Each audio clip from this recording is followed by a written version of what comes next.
Indiana Jones and the Great Circle undeniably ranks among my top 2 favorite games from last year, holding a prestigious second place only to the phenomenal Astrobot.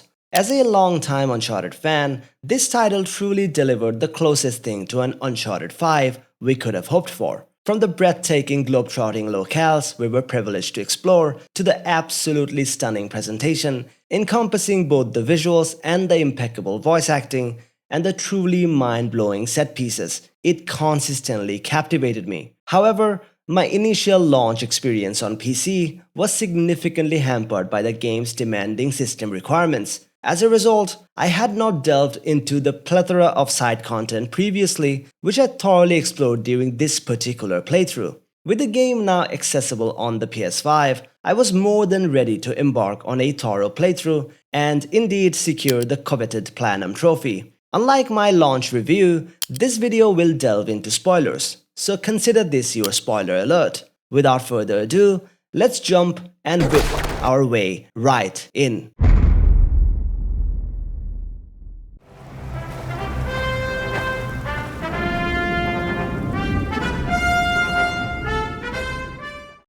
The game's impressive technical capabilities are apparent from its main menu, as it seamlessly picks up exactly where you left off in your last playthrough, transitioning effortlessly from third person to first person, showcasing its breathtakingly beautiful locales. This brings us to the biggest elephant in the room regarding this game, its creative decision to primarily utilize a first-person viewpoint, a significant departure from the third-person perspective usually employed in games of this genre. The game momentarily switches to a third-person perspective when you're climbing ledges, swinging between platforms with his whip, or using it to climb or scale various structures, or using one of its many shortcuts placed throughout the world. The game also reverts to a third-person perspective during its beautifully rendered cinematic cutscenes, giving you a taste of what could have been, but it feels like an unique experience for the most part. Despite how jarring this decision might feel initially, I genuinely respect the game for it, recognizing it as a deliberate creative choice rather than a technical limitation, as seen in titles like Cyberpunk 2077, for example. Their intent was surely to put you right into Indy's shoes, delivering a truly up-close and personal adventure. Exploring its many dark caves and puzzle locations is a blast in first person. I feel so much more immersed. Speaking of adventure, this is truly where the game shines in my opinion, its globe-trotting chaos. The opportunity to explore such stunning and detailed rendition of diverse locations is precisely what made me fall in love with this game in the first place. Starting in the heart of a Peruvian jungle, the game meticulously recreates the iconic opening sequence of Raiders of the Lost Ark, mirroring it perfectly. Truly a spectacle, this opening sequence perfectly foreshadows the journey ahead. Subsequently, the game transports players to Marshall College, Indiana Jones' workplace as a professor. This confined space is exceptionally detailed, with each aspect of the college rendered perfectly with Easter eggs to past films and the stunning light filtering through its many windows being particularly noteworthy. Suddenly, our adventure is in full swing, with Indy abruptly drawn back into the world of archaeology and dispatched to the Vatican. Naturally, the Vatican serves as the game's inaugural sandbox location, granting Indy complete freedom to explore this historical and holy site, albeit one now under the iron rule of Benito Mussolini's blackshirts. Undoubtedly, this is one of the game's most memorable environments, encompassing the grandeur of Catholic churches, the oppressive confines of catacombs, the bustling serenity of libraries, museums, courtyards, gardens, and the mystery of ancient chambers. Its incredible variety is evident throughout, facilitating a diverse range of puzzles, stealth sequences, side quests, collectibles, and set-piece moments. I'll delve more deeply into the side content in the last chapter of the video. Yet again, the lighting stands out as the most magnificent aspect of this locale. The sun in its full glory here truly showcases the ray-traced illumination. Yes, this game consistently employs ray tracing, and the achievement of maintaining this on the PS5 at a smooth 60 frames per second mostly is genuinely impressive. I noted significant drops at certain points, like the Giza marketplace, but whatever, it was totally acceptable. However, I truly wished it offered a higher resolution mode at 30 frames per second, much like many other PS5 titles do. Before proceeding to the next location, I must briefly discuss the segment where Indiana Jones boards a Nazi airship. Its ascent is a true technical marvel. Furthermore, the sheer brilliance of Troy Baker's voice acting shines through as Indy articulately outlines the upcoming adventure and the profound significance of the Great Circle. That's the Earth. Throughout history, mankind has built sites of great spiritual significance. Siwa, Giza, Persepolis, Mohenjo-daro, Sukhothai, Nazca, Machu Picchu. Now, here's the strange part. If you were to draw a line through these ancient sites around the globe, you get a perfectly aligned circle. The Great Circle. Exactly. Indy's next destination is Egypt, Africa, another expansive, open-ended, and thoroughly explorable desert locale that quickly became my personal favorite. This setting is incredibly bright, lively, and vibrant, with gigantic Egyptian pyramids majestically gracing the background. The detailed markets, various ancient caves, Nazi compounds, and dig sites we get to explore here are truly remarkable. As you explore its myriad locations, you distinctly feel the desert's enveloping warmth. My absolute favorite spot within this location, however, has to be Nawal's tent. Its meticulous craftsmanship and incredible detail are genuinely mind-blowing. It was also here that I tried this ultra-wide mode they added with the PS5 version. Though my screen is only 27 inches, I can only imagine how much more I would have eaten up this Egyptian setting on a larger display. The journey continues, leading us to the Himalayas in South Asia. While a highly linear segment, its distinct setting markedly different from previous ones, and its inclusion of the game's flagship set piece render it crucial. The sheer playability of this section is truly astonishing.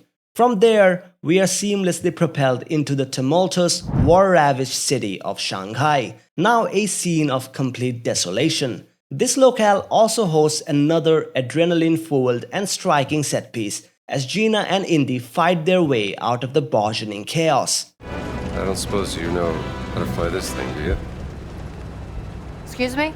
Our journey culminates in Sukhothai, Thailand, presenting the game's final semi-open world section. This area initially unfolds linearly within a hotel, featuring an absolutely breathtaking moonlit and romantic environment, though the ensuing chaos quickly transforms it into business as usual. Undoubtedly, this is one of the game's most culturally rich areas. The village section in particular is a veritable work of art, and simply roaming about and conversing with the local inhabitants is an incredibly rewarding experience. Following this, we are granted the freedom to explore Sukhothai's flooded jungles by boat, discovering ancient temples, unearthing hidden secrets, completing fieldwork, and even infiltrating Nazi bases. It stands as one of the game's most fascinating locations, where the unexpected awaits at every turn. Those serene boat rides, made even more enjoyable by Gina's companionship, genuinely transported me back to 2018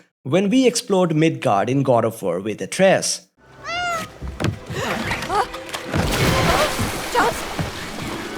I got you. Finally, the narrative culminates in Egypt, a focused, story-driven location offering limited exploration but serving as the climactic backdrop for revealing the Great Circle's secrets. This, as noted earlier, is the game's paramount strength, its globe-trotting aspect that permits the exploration of remarkably stunning locales. Given my well-documented affinity for video game settings, as evidenced in my past videos, this game's environments are quite literally designed for someone like me.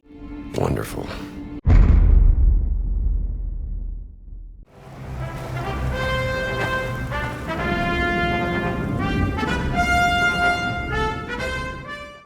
Having sufficiently lauded the breathtaking locations, it's now time to scrutinize the moment-to-moment gameplay within these environments. Regrettably, the core gameplay experience of Indiana Jones and the Great Circle feels remarkably lackluster. The gameplay, therefore, fundamentally divides into two distinct components, exploration and combat. While the former excels, each area featuring a comprehensive map or guides that you can purchase or find, pinpointing nearly every explorable zone and collectibles, and it is also rewarding to find the hidden ones. It is also quite ingenious that players can discover various disguises throughout the world, each granting access to different fortified locations. So the exploration is top-notch here, but the latter, unfortunately, presents a significant problem. The combat essentially boils down to a stealth or bust approach. Players will spend the majority of their time meticulously sneaking through enemy bases, scavenging for items like hammers, wrenches, brooms, shovels, bottles,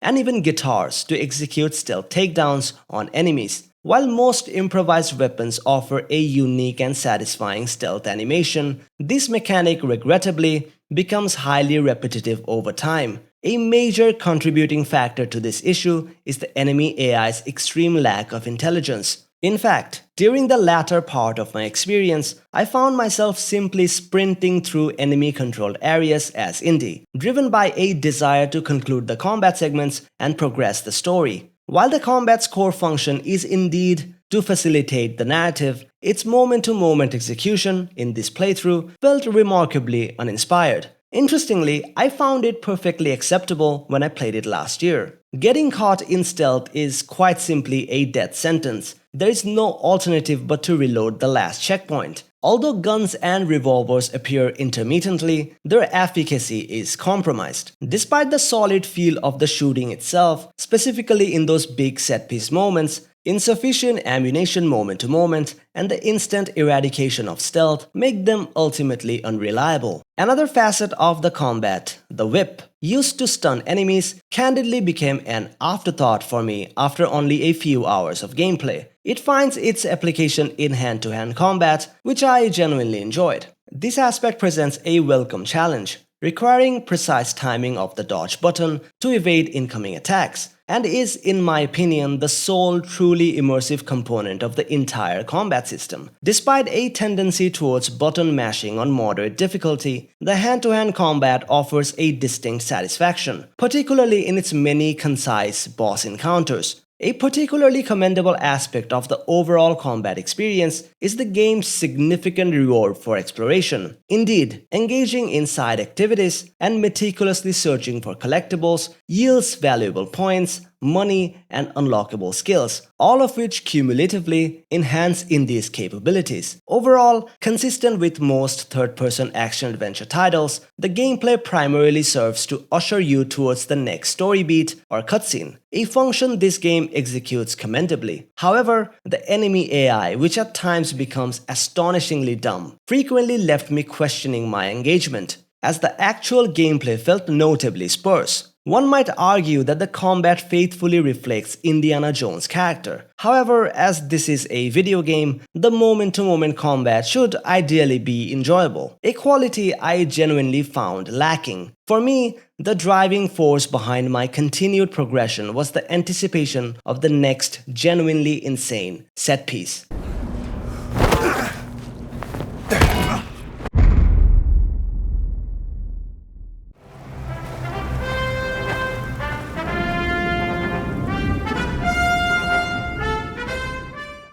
The narrative of Indiana Jones and the Great Circle meticulously positions itself chronologically between Raiders of the Lost Ark and the Last Crusade.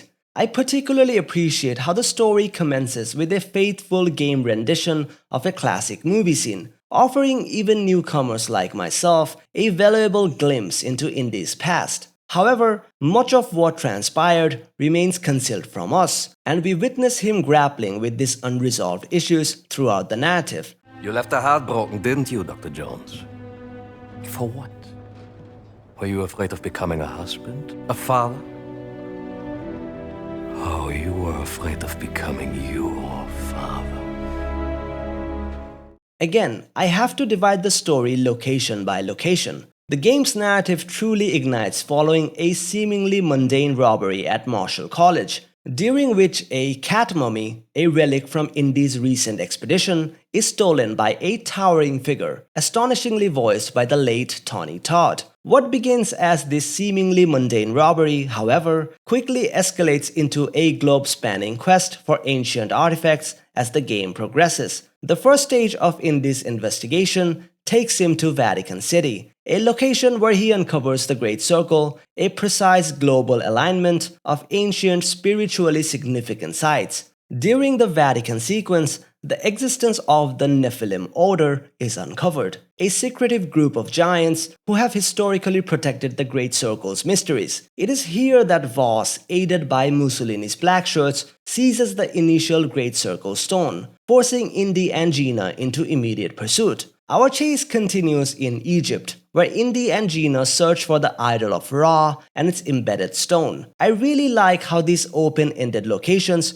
spread the main story elements, allowing us to piece them together gradually. However, this segment doesn't end well. Voss cunningly outmaneuvers them, almost leaving Indy for dead. The chase then leads to the Himalayas, where we truly witness the stone's immense power as Voss manages to transport a Nazi battleship from South America to these frozen summits. This is also where Gina's emotional investment in the chase deepens considerably, as she tragically finds her sister dead. Consequently, Indy's motivation shifts to protecting Gina at all costs, fulfilling his promise to Nawal made on their journey to the Himalayas. This entire section, from the Himalayas to Shanghai, is simply insane and stands as one of the game's most memorable moments for me.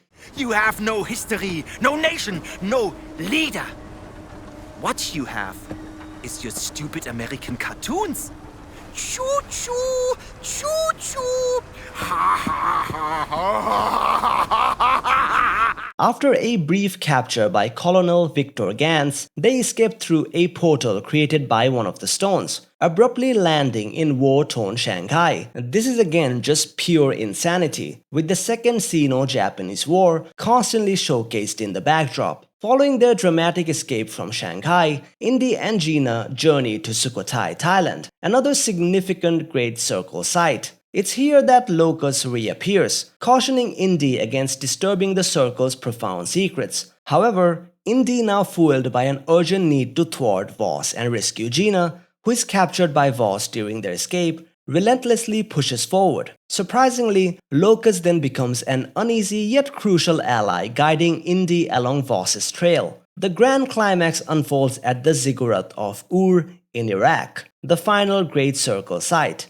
Here, the ultimate secret is dramatically unveiled. Beneath the ziggurat lies Noah's Ark. The game masterfully interprets the biblical tale, explaining that an angel bestowed upon Noah a set of these immensely powerful stones, enabling him to fold the earth. This power allowed him to traverse the globe to gather animals for the ark and subsequently disperse them. Voss, with malevolent intent, plans to harness this very power to unleash a new, devastating global flood. Voss, listen to me. You're messing with powers beyond your control. You should know by now, Indiana Jones. I am always in control. The definitive confrontation erupts on the Ark itself. Voss's ritual catastrophically goes awry, summoning a violent storm rather than the controlled power he desperately sought. Indy, Gina, and Locus manage to break free from their bonds in a truly heroic act. Locus, now fully comprehending the destructive potential of the Ark and the stones in Voss's hands, bravely steers the vessel into a celestial vortex. He sacrifices himself, or at least disappears, to prevent Voss from succeeding and to forever safeguard the Great Circle secret from humanity. The game concludes with a poignant farewell between Indy and Gina, subtly hinting at the impending World War II and the tantalizing possibility of future adventures. A post-credits scene that provides a final, intriguing suggestion regarding Locus and the Ark's ultimate destination, Antarctica. I mean, when all of this is over.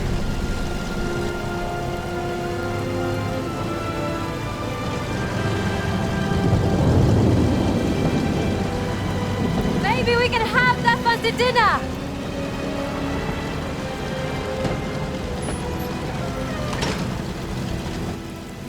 I like that.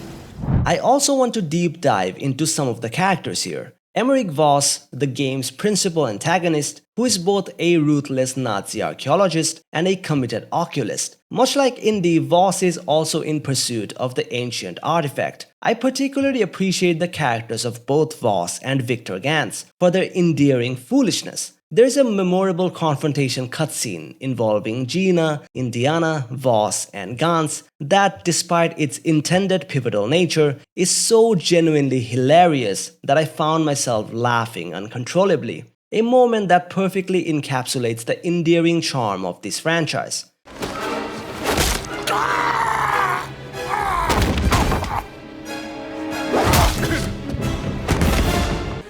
Hey!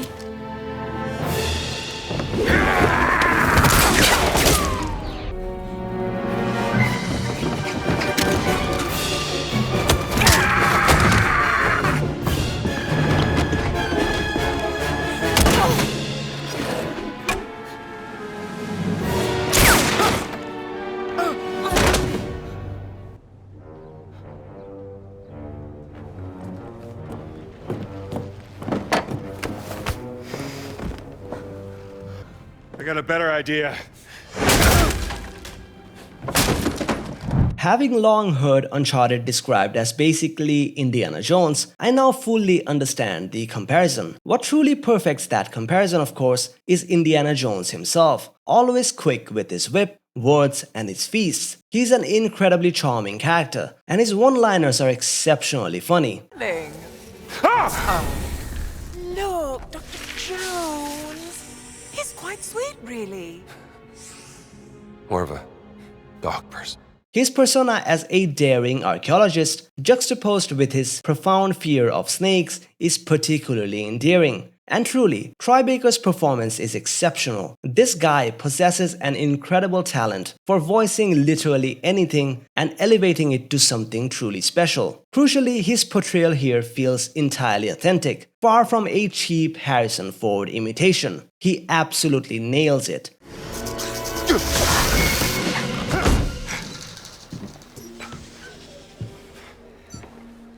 I did it. I fed the snake. What elevates his character even further, and is arguably my favorite character in this game, is Gina Lombardi. Initially introduced as an undercover journalist in the Vatican, she truly transforms into someone far more profound. Her initial personal struggle, driven by the search for her lost sister, makes her a very important and compelling addition as a companion to Indy. However, after learning her sister's fate, her personal journey reignites, now specifically focused on Voss. She is a brilliant character, consistently funny, has a really cool accent, and her presence creates a truly amazing dynamic with Indy. How's your friend? Who's that? Have you met a lady? What? No, of course not. Marcus, don't be ridiculous. Try the bell. I've just done it. Try again.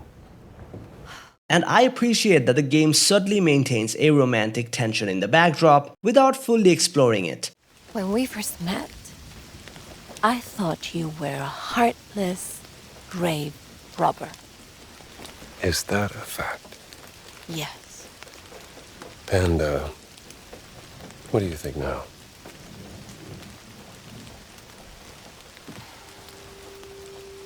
But I was wrong. You do have a heart.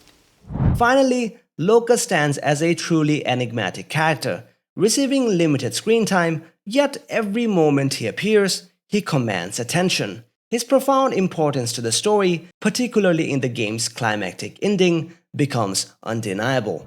Overall, Indiana Jones and the Great Circle delivers a narrative that perfectly ties together literally every second you spend in the game. While the story itself might not be groundbreaking, its true genius lies in how it's told and seamlessly interwoven with the characters, the stunning locations, and the moment-to-moment gameplay. This is a masterstroke from MachineGames. They have crafted a story that feels rich and engaging, achieving this with a remarkable yet limited cast of characters, each of whom is incredibly compelling. It's telling that I overlooked delving deeper into characters like Father Antonio and Nawal, yet they remain profoundly memorable to me, all wrapped in a presentation that is truly unmatched for a multi-platform game, in comparison to many recent titles within its genre.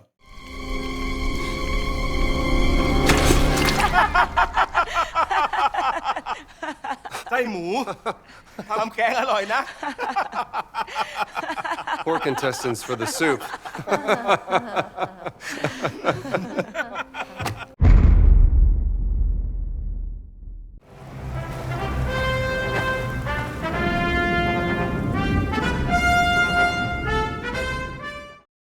Let's touch on some of the game's side content and my Platinum Trophy run, because this truly surprised me. The sheer amount of content on offer, something I completely missed in my first playthrough, and the consistent production value are insane. The side quests, or what this game refers to as fieldwork in particular, are vital.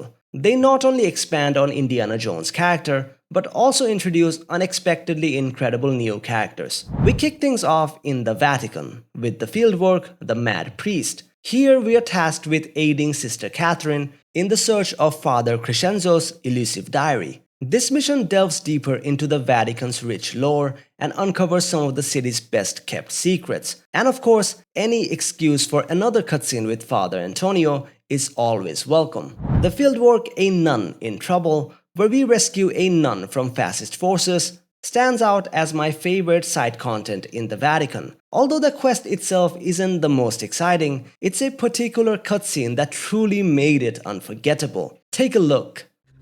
Father, forgive me because I've sinned. I had an affair with my mother-in-law and... It's all right. Just say 3 Hail Marys. No, Father, you don't understand. My wife is expecting a child and I fear that... What? Yeah, let me finish, please. I fear that my mother-in-law is with the child also. Jesus Christ, what have you done? Wait. You are not a priest. Giza's side quest, or fieldwork as the game calls it, feels quite light. It's heavily focused on puzzles and collectibles, and the open desert made roaming around and exploring quite exhausting. Sukhothai, however, is incredible. The boat makes finding collectibles and solving puzzles much more enjoyable. It also boasts the 2 best fieldworks in the game. First, Lost in the Past. Here, Indy finds himself back at Marshall College, but it's far from comforting. This sequence is strikingly eerie, surreal, and utterly disorienting. The familiar campus is now warped and dreamlike. What makes this quest truly incredible is its profound ability to push Indy into a much-needed reflection on his past decisions, a narrative depth the game alludes to throughout the main story, yet never fully explored it until now. Secondly, a study in fear. This quest begins randomly, like some of the mysteries of this game, with Pauline directing us to a ruin where Voss's men are using explosives to break into. Out of nowhere, the game introduces this amazing new character, Annika Lund, which caught me so off guard because this game does not introduce a lot of new characters. Very similar to the former fieldwork I mentioned, this quest's production value rivals any main mission. We explore various tombs and solve puzzles together, trying to find a way out. Pretty challenging puzzles, by the way. All of this only to be deceived by Annika in the end, which again I did not see coming. She looked like a nice girl. You think I don't know about the stones? Maybe if you'd realized my potential, remembered me even, I might have been working for you. Class dismissed. Professor Jones. The 500-something collectibles were also fun, as the game's exploration is so engaging and rewarding. I appreciate that the Platinum Trophy requires completing almost everything the game offers. I thoroughly enjoyed scavenging every inch of these locations, finishing all puzzles, collecting adventure books, and finding ancient relics, which trigger a secret cutscene upon completing this head-scratcher of a puzzle in Iraq. But this game is a completionist dream, and it pulled me out of my Platinum Trophy slump. My last was Horizon Zero Dawn Remastered, which was almost a year ago, if I'm not wrong. I'm definitely back in the groove, and this one was a blast. Indiana Jones and the Great Circle continues to be great, no pun intended. Although its first-person perspective can occasionally feel out of place, it is undeniably a well-crafted product and stands as one of the best games from Xbox Game Studios. While I'm generally not a fan of games from either MachineGames or Bethesda, this particular title genuinely surprised me. My anticipation is high to see what MachineGames has in store and how they will expand upon this game's world, especially since the ending unequivocally leaves future possibilities open. This game boasts great characters, stunning presentation, and amazing locations. Its incredible side content, strong in both quality and quantity, is all packaged within a globe-trotting adventure, clearly crafted with immense love, and it is overall a remarkable achievement. If you enjoyed this video, please consider subscribing. I'm trying really hard to get to 1000 subscribers, and your support will mean a lot to me. Let me know your thoughts on Indiana Jones and the Great Circle in the comments. Do check out my other videos on the channel, like this hour-long retrospective I made on The Last of Us Part 2. I think it's one of the best videos I made. Thank you for your time. Rax Plays, signing off. Okay then, let's see if you can keep up. If I can keep... What do you mean if I can keep up?